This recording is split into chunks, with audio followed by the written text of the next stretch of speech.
وہ جس کو جو ہے جس پر جرم لگا دے وہ مجرم ہے، وہ جس کو حرام ٹھہرا دے وہ حرام ہے. کہا کہ یہی تو ہے اللہ کے خلاف ہم سے ٹھہرا دینا، کیونکہ حلت و حرمت یہ اللہ کی اشیاء ہے.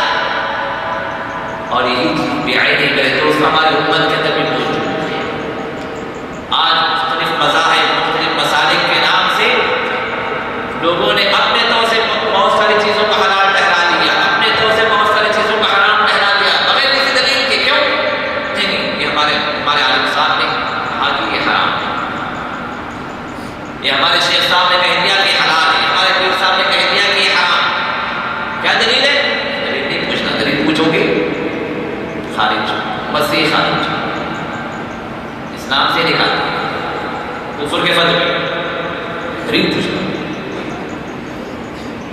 جبکہ اللہ تعالیٰ نے دلیل پوچھنے کا حکم دیا، کیونکہ اسلام نہ میرا ہے نہ آپ کا، نہ آپ کے والد کا نہ میرے والد کا. اسلام اللہ اور اس کے رسول کا. جو حکم بھی اسلام میں بیان کیا جائے دلیل چاہیے. اسی وجہ سے اللہ تعالیٰ نے فرمایا کہ جن مسائل کو تم نہیں جانتے اہل علم سے پوچھو. فاسألوا اہل الذکر ان کنتم لا تعلمون. اہل ذکر سے، علم والوں سے اگر تم نہیں جانتے تو پوچھو. لیکن پوچھنا کیسے ہے؟ اللہ نے طریقہ بھی سکھلایا. ہم پوچھتے تو ہیں لیکن اس طریقے سے نہیں پوچھتے جس طریقے سے اللہ نے بتلایا. اللہ نے طریقہ بھی سکھلایا. پوچھنا ہو تو کیسے پوچھو؟ بالبینات والزبر، دلیل سے پوچھو. بولو کہ شیخ صاحب دلیل کیا ہے اس کی؟ یہ حکم آپ بیان کر رہے ہیں کہاں سے؟ آپ کے اپنے جیب سے تو نہیں، آپ کے اپنی مرضی سے تو نہیں. اللہ اس کے رسول کا حکم ہے تو اللہ اس کے رسول کے حکم کی دلیل کیا کہاں ہے؟ یہ اللہ فرماتے ہیں فاسألوا اہل الذکر ان کنتم لا تعلمون بالبینات والزبر. دلیل سے پوچھو، بینات سے پوچھو. لیکن ہم جب پوچھتے ہیں تو دلیل نہیں پوچھتے،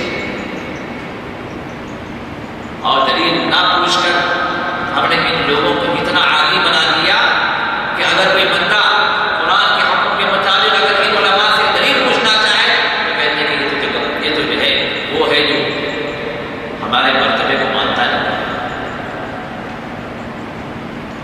ہماری عزت نہیں کرتا. دلیل پوچھتے اس کو کیا مانتے ہیں؟ ہم بیان بھی کرتے ہیں اس کو کیا پتا؟ پتا ہے آپ بتائیں گے تو اس کو پتا ہوگا. نہ ہم پوچھتے ہیں نہ وہ بتاتے ہیں. تو اسی وجہ سے نتیجہ کیا نکلتا ہے؟ منمانیاں، جو چاہے بیان، جو چاہے بول دو، کوئی دلیل.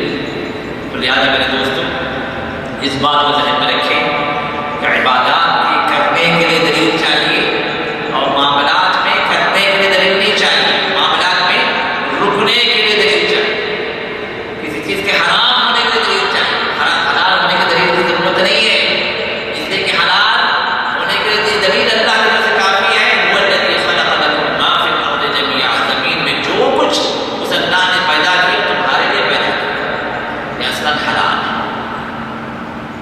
حرام وہ ہے جس کو اللہ اور اس کے رسول نے حرام ٹھہرایا، اور جن چیزوں کو حرام نہیں ٹھہرایا گیا اور علماء کا اجماع کسی چیز پر حرام ہونے کا نہیں ہوا تو پھر وہ چیز اصلاً اپنی جگہ حلال ہے.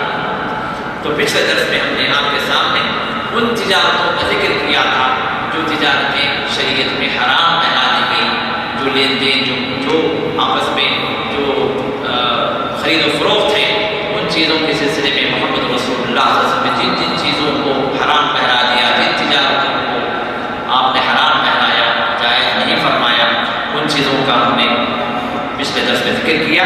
اب ان کو چھوڑ کر باقی اور جو معاملات ہیں جو انسان کی شخصی زندگی کے اندر آتے ہیں ان کی طرف ہم اشارہ کر دیتے ہیں اس مجلس میں. اور صرف یہ اس کو میں پوائنٹ ٹو پوائنٹ لے کے چلتا ہوں کیونکہ ہمارے پاس وقت زیادہ نہیں ہے. کیونکہ اگلا درس انشاءاللہ ہم جو رکھیں گے وہ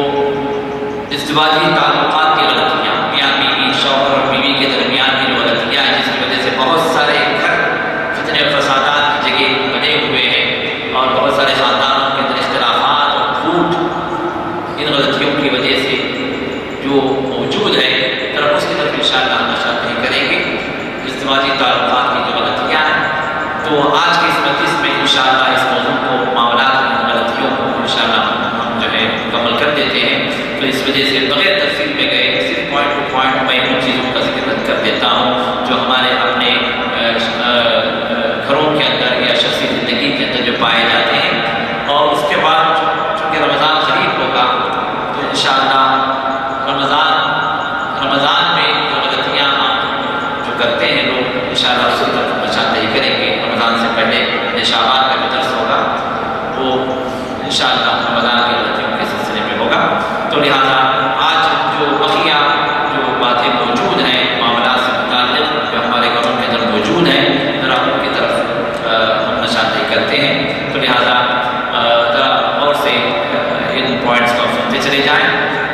تفصیل کا موقع نہیں ہے. ان میں سے کچھ باتیں ایسی بھی ہیں جو پہلے ہمارے دروس میں آ چکی ہیں بلکہ مستقل دروس ہو چکے ہیں. جیسے لباس کے احکام ہیں, لباس کے سلسلے میں مستقل ایک درس ہمارا ہو چکا ہے بیٹری والی مسجد میں اور اس کی ریکارڈنگ بھی موجود ہے اور نیٹ پر بھی درس موجود ہے. تو بہت سارے ایسی باتیں بھی انشاءاللہ آپ کے سامنے آئیں گی جو ممکن ہے آپ کو معلوم ہو اور کچھ باتیں ایسی بھی ہو سکتی ہیں جو آپ کے لیے نہیں ہوں. تو جو کچھ بھی ہم سنیں اللہ سے دعا ہے کہ اللہ تعالیٰ اس پر عمل کرنے کے ہمیں توفیق عطا فرمائے. آمین یا رب العالمین. تجارت لین دین کے سلسلے میں ایک اور بات بھی ذہن میں رہے جو پچھلے درس میں ذکر نہیں کی گئی, وہ یہ کہ اگر آپ لین دین کر رہے ہیں کسی بھی شخص سے, چاہے وہ آپ کتنا ہی قریب ہے, خصوصاً مالی لین دین, خصوصاً قرض والا مسئلہ, پیسوں کا لین دین, بہت سارے جگہوں پر لکھنے کے لیے لوگ تیار ہیں. یہ شیطان ایک ایسا سچویشن پیدا کر دیتا ہے کہ اعتماد نہیں ہے کہ کیا ضرورت ہے لکھنے کی. باپ بیٹے کے اندر بھی لین دین اگر ہو, بھائی کے اندر بھی لین دین اگر ہو, شریعت کا حکم ہے کہ لکھ لو, لکھا پڑھی کرو.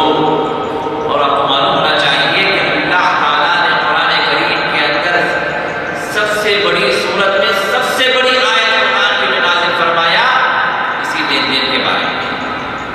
آیت الدین جو قرض کی آیت, قرض آپ پیسے لیں, اللہ نے اچھا طریقہ سکھلایا, لکھا پڑھی کرنے کا حکم دیا, لکھنے کا حکم دیا اور لکھنے کے بعد دو گواہوں پر رکھنے کا بھی حکم دیا. دو گواہ بھی اوپر سے کیوں؟ اس لیے کہ شیطان وہ ایسا چکر نہ چلائے کہ آپس میں پھوٹ ہو, آپس میں تعلقات خراب ہو جائیں. اور یہ لکھا پڑھی نہ کرنے کی وجہ سے ہم نے ایسے لوگوں کو بھی دیکھا کہ ان کے سگے تھے, سگے بھائی تھے, لیکن آگے بدل گئے. لاکھوں کی رقم دی تھی, کوئی لکھا پڑھی نہیں. جب معاملہ دینے کا آیا, جب پوچھنے کے لیے گئے کہ بھائی آپ نے جو 5 لاکھ مجھ سے لیے تھے ذرا اس کو واپس کرنے میں ضرورت ہے. 5 لاکھ کون سے پوچھے,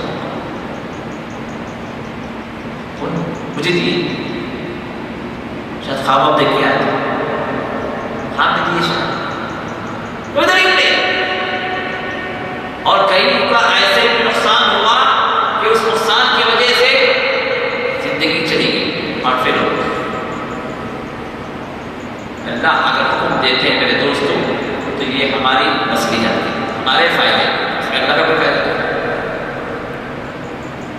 تو مسئلہ چھوٹا ہو یا بڑا, اللہ نے وَلَا تَسْأَمُوا أَن تَكْتُبُوا صَغِيرًا أَوْ كَبِيرًا, معاملہ چھوٹا ہو یا بڑا ہو, لکھنے سے نہ تھکو, لکھ لو. نقصان کیا ہے؟ شیطان تاکہ وہاں پر پڑھ, اعتماد نہیں ہے کیا, بھروسہ نہیں ہے, اس وجہ سے لکھا ہے یہاں. آپ یہ کہیں بھائی بھروسہ بہت ہے, اللہ کا حکم آپ بھی مانتے ہیں, آپ بھی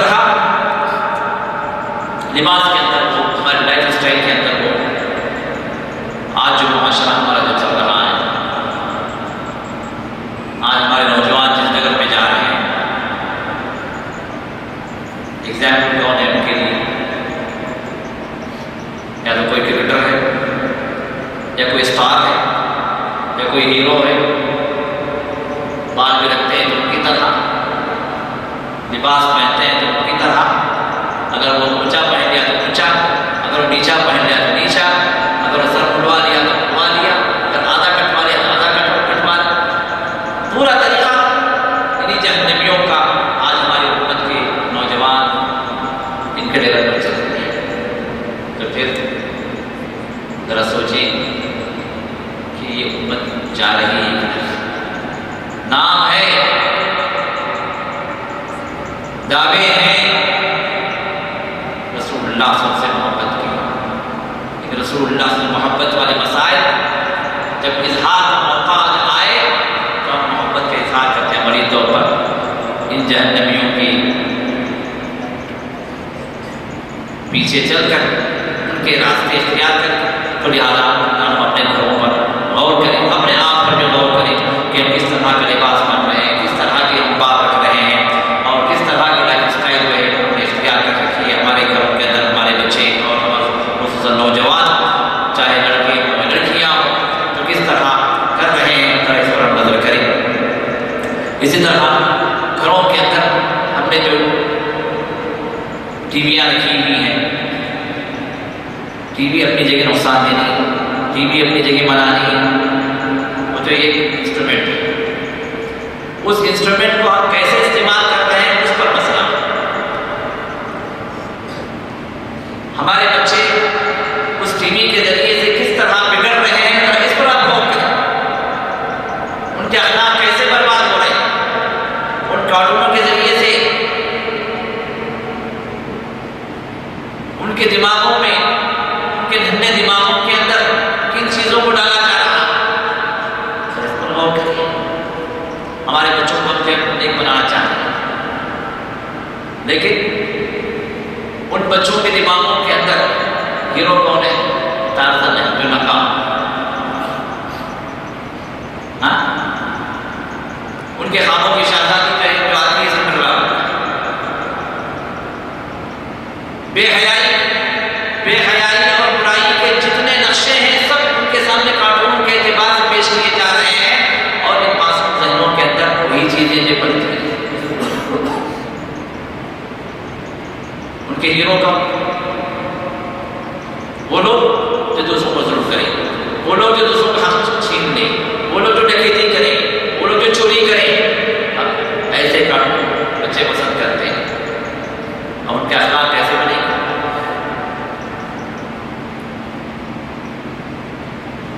اس کو چھوڑ دیں، جو چیزیں میوزک والی ہیں، جو چیزیں ناچ گانے والی ہیں، جو چیزیں جو فحش گانے ہیں، وہ چیزیں جو ہے جو مختلف ایکٹرز اور ہیروئنس کے جو مسائل جو فلموں کے اندر ہیں، اس کو چھوڑ کر وہ تو ہے اپنی جگہ، اس کے علاوہ ایک کارٹون والے جو مسائل اس نے ایزی لے رکھا ہے، یہ معمولی نہیں ہے، اور خصوصاً دشمنان اسلام کے ذریعے سے ایسی تشکیل ایسی پلاننگ ہو رہی ہے کہ عقیدے پر بھی یہ کارٹون پسند کرتے ہیں، عقیدوں پر، جیسے میجک اور بچے پسند کرتے ہیں، وہ جو میجک والا جو ہے نا، کیا نام ہے اس کا،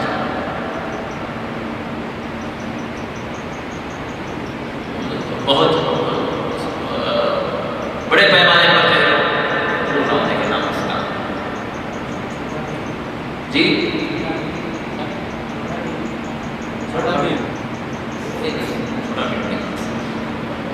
وہ بھی چشمہ ڈالے ہوئے جو پورا اس کی پوری زندگی وہ میجک میں گزر کی ہے۔ بہرحال یہ مختلف جو کارٹون ہے، اب بچے جو ہے شروع سے ہی میجک کے زندہ، سحر کیا ہے؟ عقیدے کا مسئلہ ہے، کفر ہے، میجک کفر ہے، اور بچوں کے ذہنوں میں جو میجک کے ذریعے سے مسئلہ ہو سکتا ہے، میجک سے مسئلہ ہو جائے، شیطانی دماغ کے اندر ان شیطانی قوتوں کو بٹھایا جاتا ہے۔ میرے دوستوں یہ کارٹون سے یا یہ معمولی نہیں، یہ بڑے خطرناک ہے، تو لہٰذا ہم بچوں کو اگر دکھائیں تو اصلاحی کارٹون دکھائیں، جس کے ذریعے سے ان کے اخلاق بنے بگڑے نہیں، اس کے ذریعے سے ان کے اندر اچھے ایٹیٹیوڈس آئیں، ان کے ذہن کھلے، ان کے جو ہے ارادے نیک ہوں، جس کے اندر جو ماں باپ کی خدمت، جس کے اندر جو ہے لوگوں کا تعاون، جس کے اندر جو معاشرے کی اصلاح، جس کے اندر اخلاق کو سنوارنا، ایسی چیزیں اگر ہیں تو اس میں کوئی حرج نہیں ہے، ورنہ پھر یہ منہ میں تمرے کارٹون بھی جو ہے بڑے نقصان دہ ہیں اس ہمارے اپنے معاشرے کے لیے، ہمارے بچوں کے لیے۔ اسی طرح ہمارے اپنے گھروں کے اندر رشتوں کی اہمیت بڑی کم ہے، بلکہ بعض جگہوں پر ناپید کئی رشتوں کا تعلق میرے دوست ہمارے گھروں کے اندر مضبوط ہے۔ رشتوں کی اہمیت جگائیں، رشتوں کی اہمیت بچوں کے دماغوں کے اندر بٹھائیں، یہ آپ کے چاچا ہیں، یہ آپ کے پھوپھا ہیں، یہ آپ کے فلاں ہیں، یہ آپ کے فلاں، تعلقات رکھیں۔ اگر ممکن ہے یہاں پر ہیں آتے جاتے رہیں، نہ ہے نہ ہوا نہ ممکن ہوا تو کم از کم ٹیلی فون کے ذریعے سے، آج ٹیلی فون موبائل ہر ایک کی جیب میں، پہلے تو جیب کال کرنے کے لیے آپ کو جا کے لے کر آئے،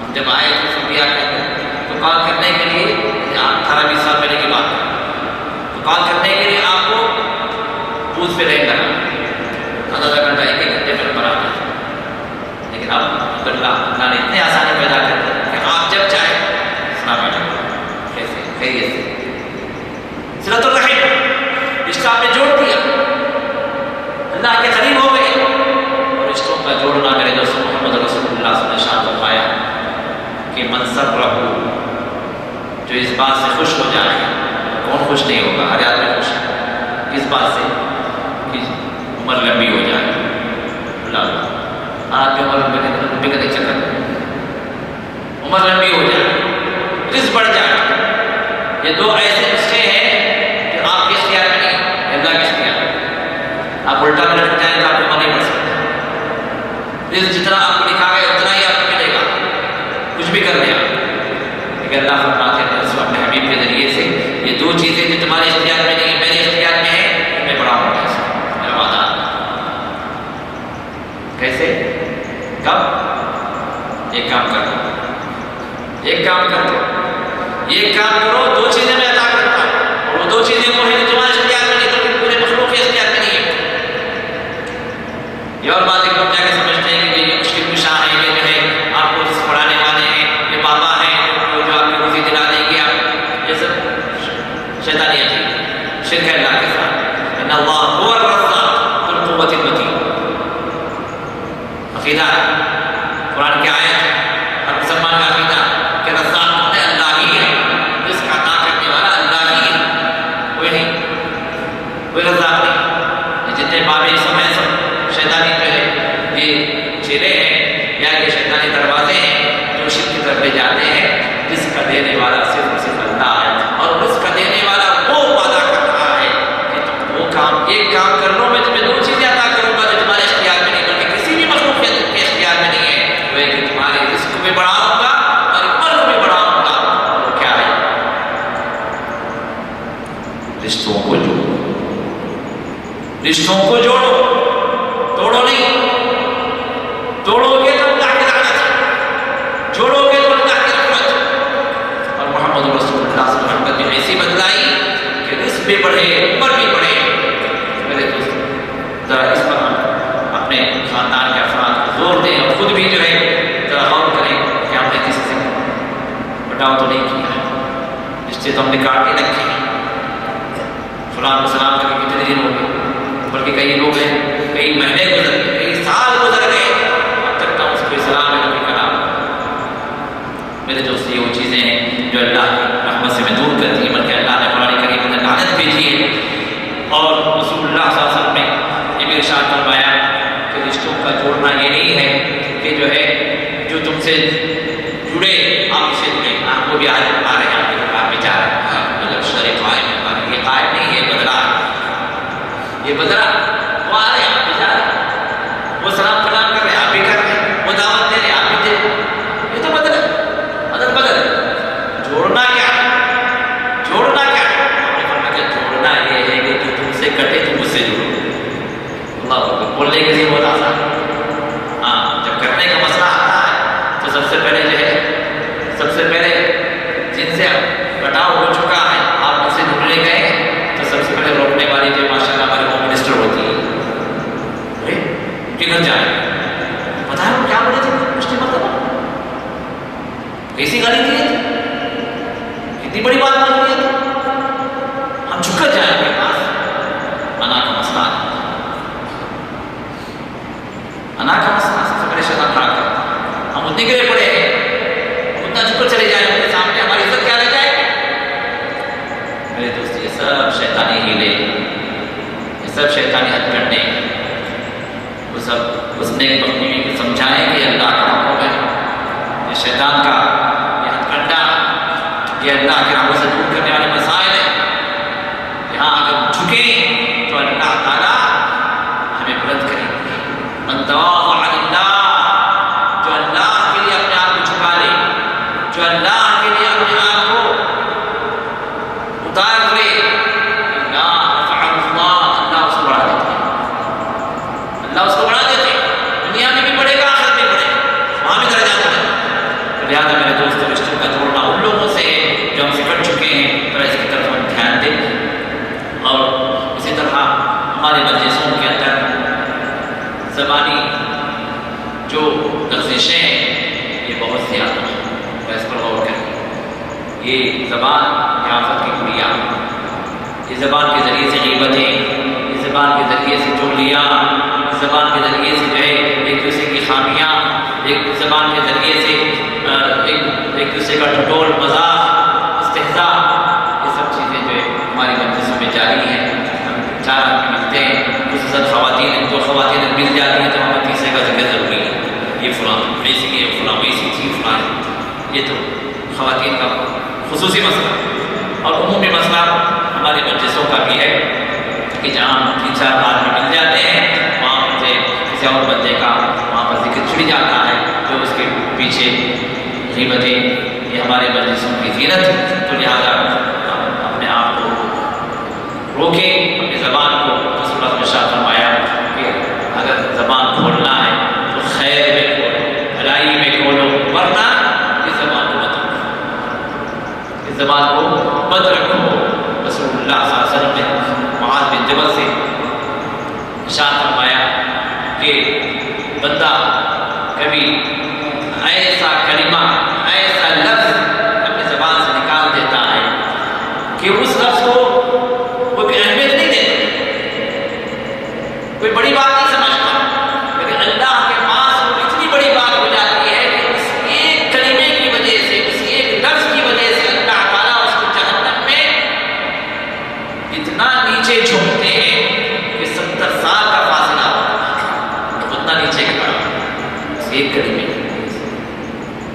معاذ بن جبل نے ارشاد فرمایا کہ رسول اللہ صلی اللہ علیہ وسلم، کیا ہماری زبان کی جو لغزشیں ہیں، ہماری زبان کی جو غلطیاں ہیں، کیا اس کو بھی پوچھا جائے گا، کیا اس پر بھی پکڑ ہوگی؟ رسول اللہ نے ارشاد فرمایا کہ معاذ یہ کیسی بات تم کر رہے ہو؟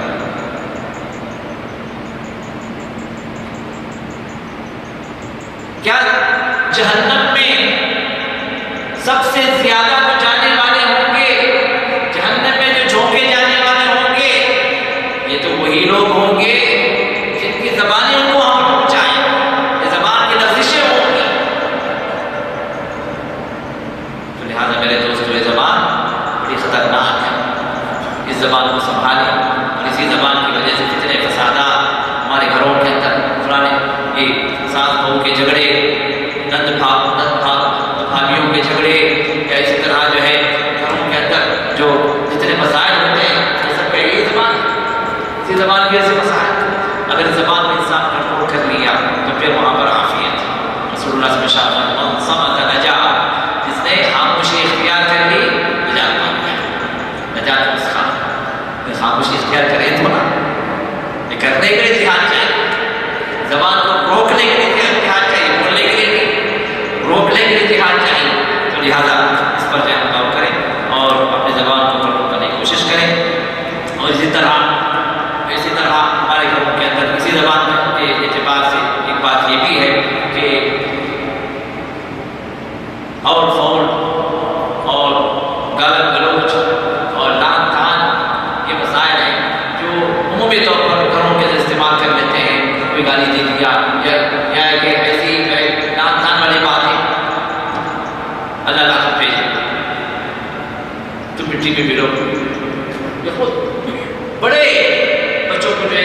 باتیں کہتے تھے. جب یہ بدعا مجھے امیٹ ہو جاؤ. رسول اللہ نے ارشاد فرمایا کہ نہ تم اپنے آپ کے لیے بددعا دو، نہ تم اپنی اولاد کے لیے بددعا دو، نہ تم اپنے مال کے لیے بددعا دو. اور فرمایا کہ کبھی ایسا بھی ہوتا ہے کہ فرشتے اس وقت آمین کہتے تھے تمہاری بددعا پر، اور اللہ کے مقبول ہو جاتی ہے، پھر اسی پر عمل ہوتا ہے. خود ہی اپنی بربادی کے لیے دروازہ کھولتا ہے. تو لہٰذا زبان کھولے تو دعا کے لیے، بددعا کے لیے. پتہ نہیں کب یہ بددعا میں قبول ہو جائے. تو لہٰذا اسی طرح گالی گلوچ کے اعتبار سے بعض لوگوں نے گالی گلوچ کو دین بنا رکھا. بتائے کون ہے جن کو ہم اپنا بھائی کہتے ہیں؟ یہ شیعہ. گالی دینا دین میں داخل ہے. اور گالی بھی کس کو؟ گالی بھی کس کو؟ جن کو اللہ نے سرٹیفکیٹ دی کہ وہ میری رضامندی میں، میں ان سے راضی ہو گئے، اور جن سے اللہ راضی ہوا وہ یہ گالی دیتے ہیں، اوپر اللہ لعنت بھیجتا ہے. اور جن کی نمازیں اس گالی سے ختم ہوتی ہیں. آپ تصور کریں کیسے مسلمان، کیا ان کو مسلمان کہا جائے جن کی نمازیں، آپ دیکھیں کہ جب نماز ختم کرتے ہیں تو 3 مرتبہ اپنے رانوں پر 3 مرتبہ ہاتھ مارتے ہیں، اس طرح ہاتھ مارتے ہیں. یہ ان کے نماز کے اختتام کا طریقہ ہے. اور حقیقت کے اعتبار سے کتابوں میں جو چیز لکھی گئی ہے کہ 3 مرتبہ جو وہ ہاتھ مارتے ہیں وہ 3 مرتبہ لعنت بھیجتے ہیں. کس پر؟ اللہ العن علی ابی بکر، اللہ العن علی عمر، اللہ العن علی عثمان. یہ لعنت